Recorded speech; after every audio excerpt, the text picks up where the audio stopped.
बिस्मिल्लाहिर्रहमानिर्रहीम। अस्सलामु अलैकुम वरहमतुल्लाहि वबरकातुहू। डिप्रेशन में आप किस तरह से अपनी मदद कर सकते हैं? अपनी जज्बाती कैफियत को राज ना रखें। अगर आपने कोई बुरी खबर सुनी हो तो उसे किसी करीबी शख्स से शेयर कर लें और उन्हें ये भी बताएं कि आप अंदर से कैसा महसूस कर रहे हैं। अक्सर दफ़ा गम की बातों को किसी करीबी शख्स के सामने बार बार दोहराने, रो लेने और इसके बारे में बात करने से दिल का बोझ हल्का हो जाता है। जिस्मानी काम करें, कुछ ना कुछ वर्जिश करते रहें, चाहे ये सिर्फ आधा घंटा रोजाना चहलकदमी ही क्यों ना हो। वर्जिश से इंसान की जिस्मानी सेहत भी बेहतर होती है और नींद भी। अपने आप को किसी न किसी काम में मसरूफ रखें, चाहे ये घर के कामकाज ही क्यों ना हो। इससे इंसान का जहन तकलीफ दे ख्यालात से हटा रहता है। अच्छा खाना खाइए। मतवाज़न ग़िज़ा खाना बहुत ज़रूरी है, चाहे आपका दिल खाना खाने को ना चाह रहा हो।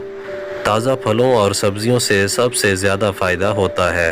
डिप्रेशन में लोग खाना खाना छोड़ देते हैं, जिससे बदन में विटामिन्स की कमी हो जाती है और तबीयत और ज़्यादा ख़राब लगती है। डिप्रेशन की वजह को दूर करने की कोशिश करें। अगर आपको लगता है कि आपको अपने डिप्रेशन की वजह मालूम है तो इसको लिखने और इस पर गौर करने से कि इसे कैसे हल किया जाए डिप्रेशन को कम करने में मदद मिल सकती है। शराब नोशी से दूर रहें। बाज़ लोग समझते हैं कि शराब पीने से उनके डिप्रेशन की शिद्दत में कमी हो जाती है। हकीकत में शराब पीने से डिप्रेशन और ज़्यादा शिद्दत इख्तियार कर लेता है। इससे वक्ती तौर पर कुछ घंटों के लिए तो फ़ायदा हो सकता है, लेकिन बाद में आप और ज़्यादा उदास महसूस करेंगे। ज़्यादा शराब पीने से आपके मसाइल और बढ़ते हैं, आप सही मदद नहीं ले पाते और आपकी जिस्मानी सेहत भी ख़राब होना शुरू हो जाती है। नींद के ना आने से परेशान ना हो। अगर आप सो ना सकें तो फिर भी आराम से लेटकर टीवी देखने या रेडियो सुनने से आपको ज़हनी सुकून मिलेगा और घबराहट कम होगी। मायूस ना हो।